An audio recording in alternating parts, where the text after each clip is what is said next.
This filmmaker made $400,000 and lost thousands to taxes just by structuring his business wrong.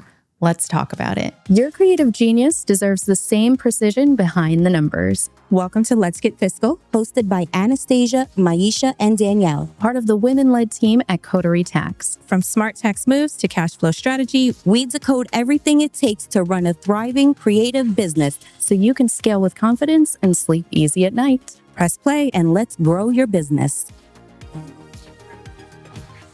I'm really excited for this episode because we've talked about the theoretical, we've talked about the different definitions within the financial world, but like I love having like a real life example so that you can kind of see how things actually play out. So super excited about this one. Right. So we have a few of our forms kind of right in front of us so that we can take a look and really go through the process of how we analyze the tax return and be able to provide recommendations so that if this is you, you know where to start asking questions and what things you should be asking for from your CPA or enrolled agent. Because again, if you don't ask, there's no guarantee that they're going to give you something. Exactly. So let's start to kind of frame that conversation that you can have with them. So I really love this as a great example because there's a lot of good things that we can do in this situation. So he did make $400,000 in this tax year as a sole proprietor. So there's no LLC, there's no corporation. That is totally fine. You can start a business without filing any documents with the state. You just start doing things and people pay you for it. That is where so it's all under like your personal, like you as a person.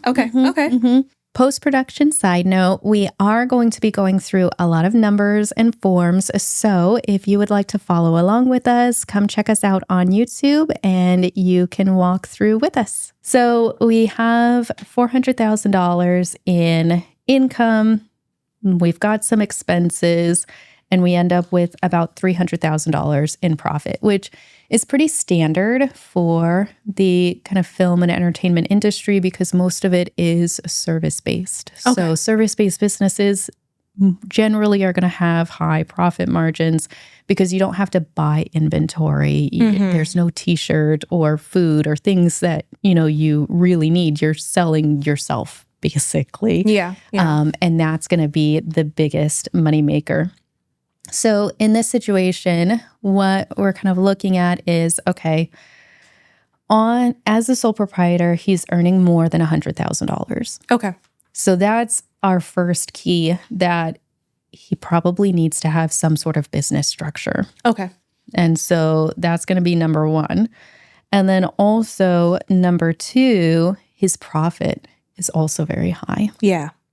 So if the income was $400,000, but let's say selling clothing and you have a gross margin of 40% and all of this fun stuff, and he ended up with a profit of only $40,000, then maybe we would make a different decision. But again, because this is service-based, there is a high amount of profit. This is going to scream, number one, over $100,000. Let's get an LLC in here. And then number two, let's do a reasonable compensation review and see if the S corporation structure will help him, because a $300,000 in profit, we have to look at what are people in his position making as a W-2 employee, and is it common for them to be making over $300,000? And I feel like that would be a no, like a high no. Yeah. Most of the time, I mean, I see that with a studio executive. Okay. With like a base fair. 300 plus a profit share bonus and everything. But yeah, for crew, that's probably not very, very common. Yeah. So what we did is we went through and we did a reasonable compensation study with him. And again, what we're looking at is how much time is he dedicating to the business? Okay. And what are the services that he's actually providing the business? So things like he's doing his own bookkeeping, he's sending out invoices to clients, He's doing his own marketing, handling all of the relationships with the clients, all of that fun stuff. So at the end of the day, once we layer in his core competency, what he's actually focused on, plus all of these other business operational positions, his reasonable compensation came to be about $75,000.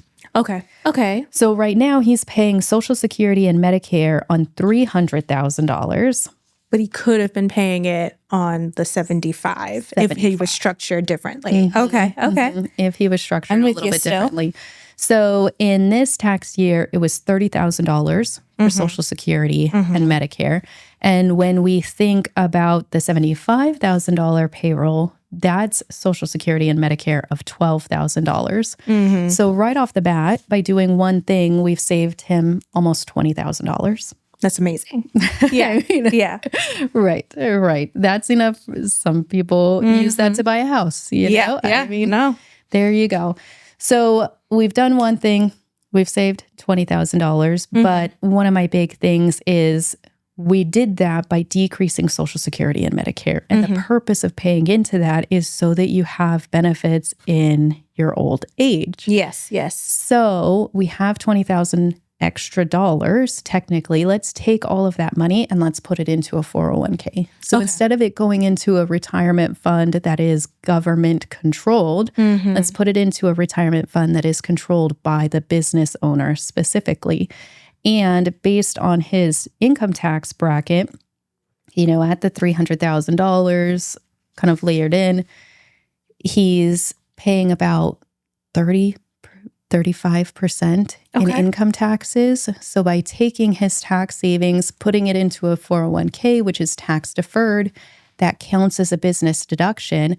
And based on that, he's going to save another $5,000. Okay. All right. So we've saved $20,000 on Social Security and Medicare. We've put that money into his retirement. Now we've saved another $5,000 on taxes. Nice. Okay. And we're already trickling it down. Yeah.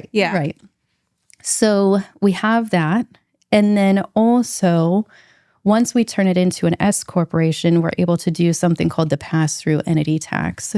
So in this year, the client was not able to itemize because they don't own a home.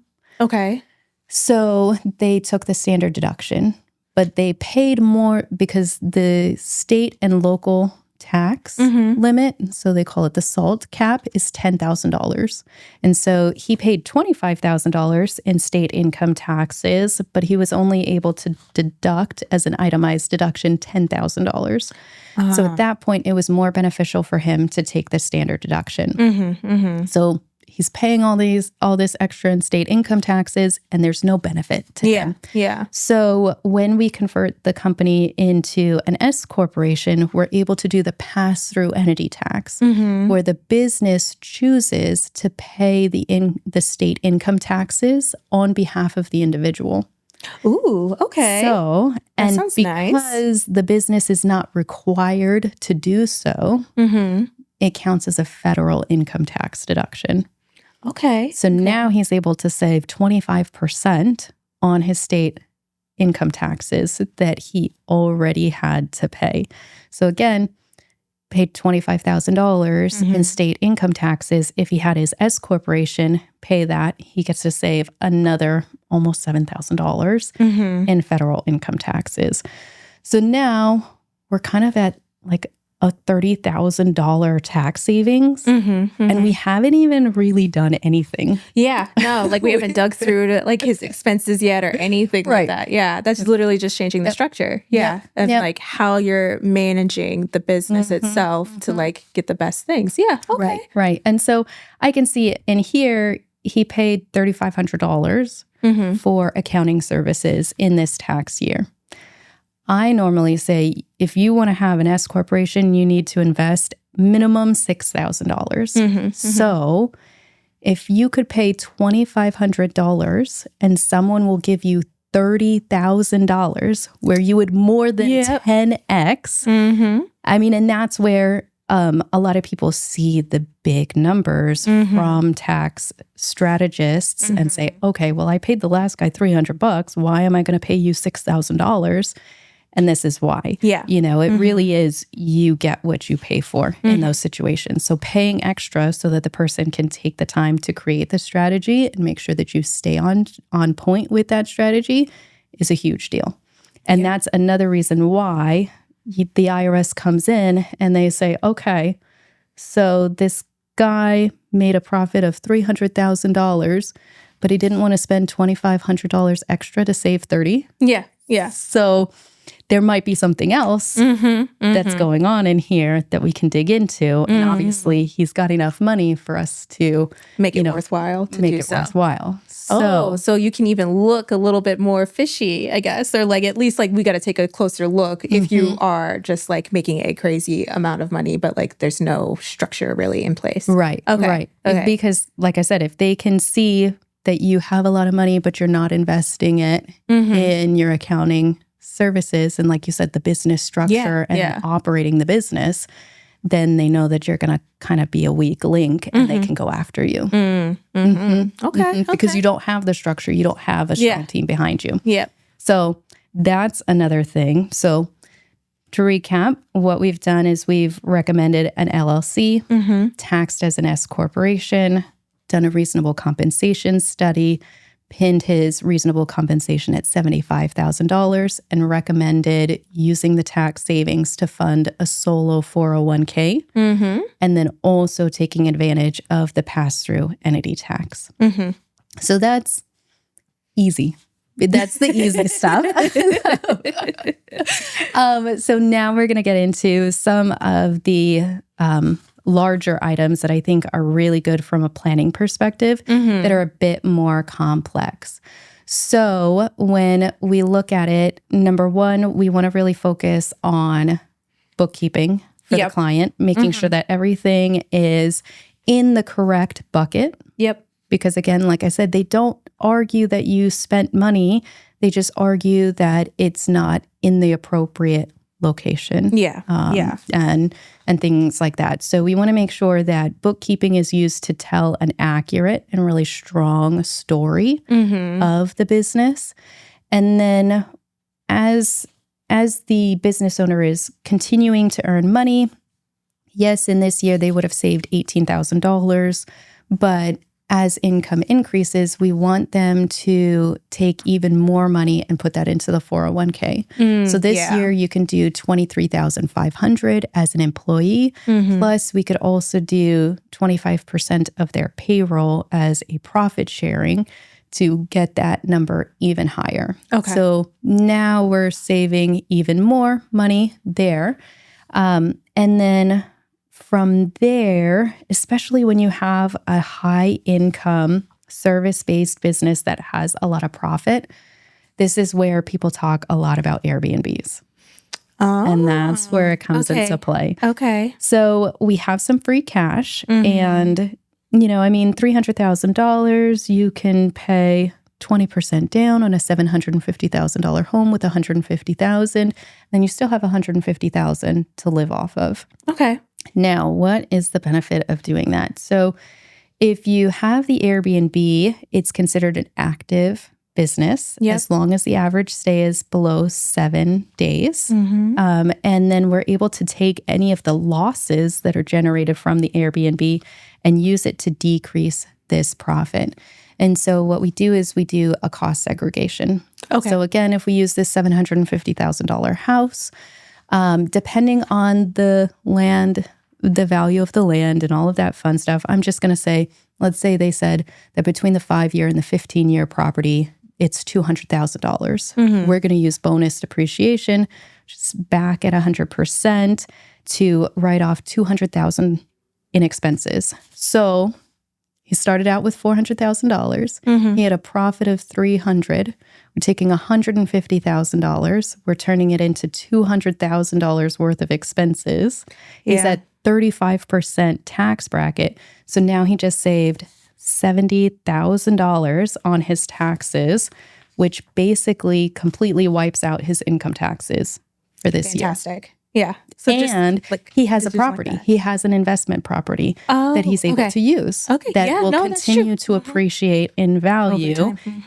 And then ideally, under the Airbnb structure, you choose a location that the property would generate enough income to cover the mortgage and any of the normal expenses that it generates. So technically, like then two businesses kind of thing. Yeah. Like turning it into two things and also getting the income tax like way lower than the current structure he has here, which is none. Right. So, yeah. Okay. Right. So that's like a big picture item. And Airbnbs, they can be a lot of responsibility.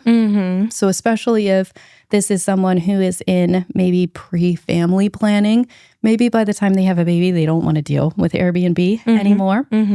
So what I also love to do as a recommendation is Airbnbs, normally they're out in some kind of vacation place like Big Bear or, something like that where there's a nice lake. It looks great. Once you've kind of collected on that first, second year of losses, what you can do is you can, because it's a business property, you can go into a 1031 exchange where you're basically saying, I have this house and I would like to trade you my house for your house.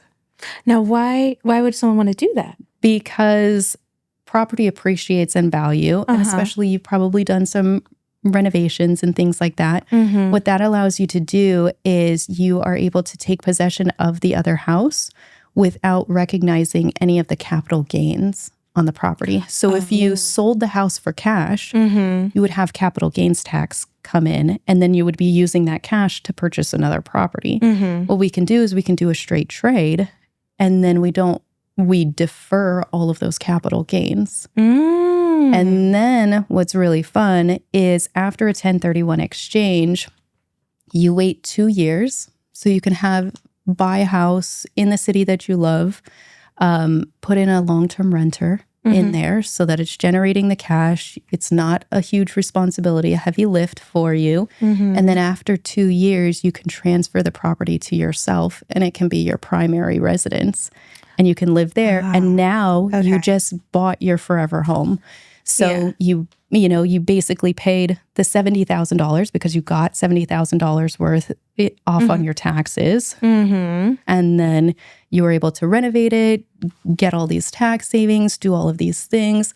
And then kind of when you are ready, you were able to convert it into your forever home using the appreciated value of that property to buy in the area that you really, really love. So that's like a big picture. I know, but like, isn't that so crazy? Like just having a good plan in place, like you can do something like that. Like not everyone just doesn't know that. So that's really cool. You like take a look at someone's tax return and be like, well, we could get you a forever home. Like if we follow this plan, like we do all of these things with lots of tax savings. That's amazing. So that's kind of the long-term picture, 5-10 year goal that I would say. Kind of going back to more short-term, again, if they are pre-family planning, then I would say let's get a high deductible health insurance plan because there's more than enough money for him to be able to cover his deductible.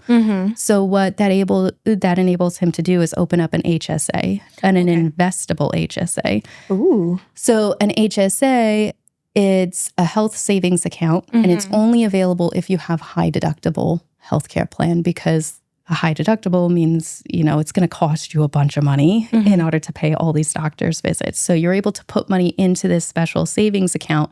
Whenever you put the money into the savings account, that counts as a tax deduction. And then if you put it into an investable account, then it can earn interest and dividends and grow.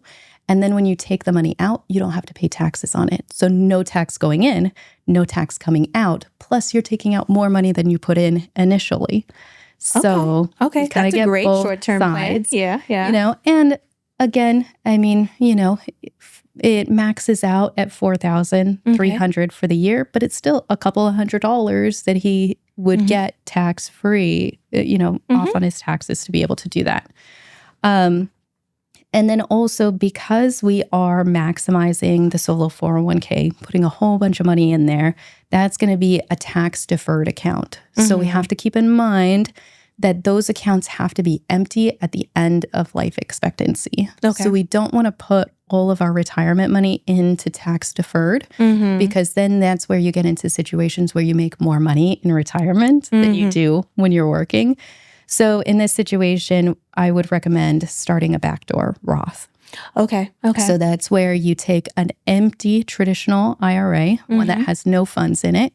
You deposit your maximum $7,000 into that traditional IRA. As soon as it hits the account, you ask them to convert it into a Roth. And then because you're doing it immediately, there's no gains or minimal gains in the account. So it doesn't create a tax liability. And then it's in the Roth and you're able to grow all of the account tax free. You can take it out whenever you need to, all of that fun stuff. So I like to have that Roth kind of growing in the background. And then if there are, because again, in film, there are kind of highs and lows. Yeah. So that's also where, especially in one of these years where we have a higher tax liability, we're going to put as much money into tax deferred retirement plans. And then in some of the years where maybe there's a little bit of a slump, then we'll do a mega backdoor Roth and start converting some of that. And so the idea there is, when we deposit money in there, maybe he's paying 35%. But when we do a backdoor Roth, maybe he's paying 15%. Yeah. So now we have a savings of 20% in taxes when we're doing that conversion. So that really helps us. And then we're also bringing down those required minimum distributions in old age. So that's really fun. I love your definition of fun. But okay. It is cool. It's like crazy how much just like a really good plan can save you though. Yeah. Okay. And then because there's still more things that we can do. So especially when you're in film, entertainment, all of these creative spaces, a lot of times we want to give back. So a great way to do this, again, like I said, normally with charitable donations, you can only take advantage of them if you itemize. And he's currently not eligible to itemize. So what can we do? How can we make his charitable donations go even further? And that's when we open what we call a donor advised fund. So basically, we would take, especially since this is a higher income year, it would be a minimum of $25,000. We put it into a special account, and then that $25,000 turns us, so now we can itemize. Oh, okay. Because 25 is bigger than the 12. So now we can itemize. Now we can get that state and local tax deduction. We can do all of that stuff. And then with the donor advised fund, we don't have to spend all of the money immediately. So we get to take the deduction in the year that we fund the account. But then it can take 2 to 3 years for the owner to identify the specific charities that they actually want to donate to. Gotcha. So they don't have to donate it all at once. They can like pick and choose and like use it as like a fund to the specific. Okay, that's really cool. Okay. Yeah. So it's really just a bank account where they can say, okay, I want to give this charity $1,000 or this charity $500. You don't have to just pick one and really stick to it for the whole time. So they call it kind of bundling. Because we're taking multiple years worth of charitable donations and we're making a larger donation in that first year, but kind of behind the scenes, we're still doing those smaller donations as time progresses. And again, what's really great is because he's at that 35% tax bracket, by putting that $25,000 in there, he's saving about $6,000. Okay. Which again increases his ability for charity, like charitable activities. Okay. So that's really great. Like funding, they have little summer film schools and internships and things like that. Awesome. I mean, I think especially post-COVID, there were so many, up and coming people that didn't have a lot of that hands-on experience and things like that. So, kind of trying to build that back up and build the industry back up is really, really important. So we have that. Okay. And then we can kind of get into other fun things. There's even more. Yeah, okay. I know. So especially a business owner like this that has income that's steadily increasing, Once the 401k is maximized, then we start talking about pension plans. Okay. And then also, again, if there's more of that charitable arm, you can also start investing in film production. Okay. So again, film production, in the first few years, they normally lose money. There's also credits on the state level and all of these things. So it can be a good tax planning strategy to fund some of these projects that you feel really strongly about, and you get a tax savings. And then ideally, once the production is released, then you get all of your initial investment back. Okay. Plus you also received all of the tax savings and the credits and things like that. So cool. Okay. So, I mean, even just starting off with saying, let's create a business. This is a great example for an S corporation.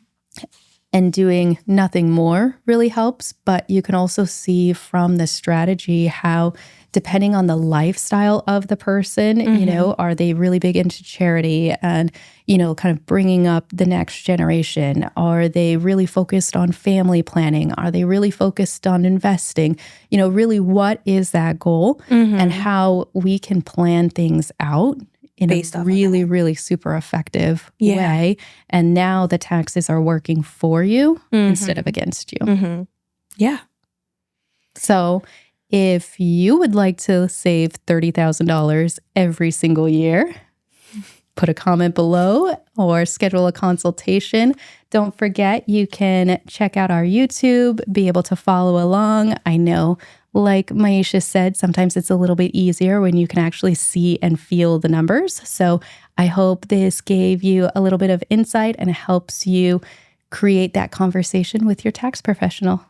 Talk to you soon. Bye. That's a wrap on Let's Get Fiscal. Ready to stop guessing and start saving? Click the link in the show notes. Grab your consult and let's make your business work for you, Not the other way around. You've got this.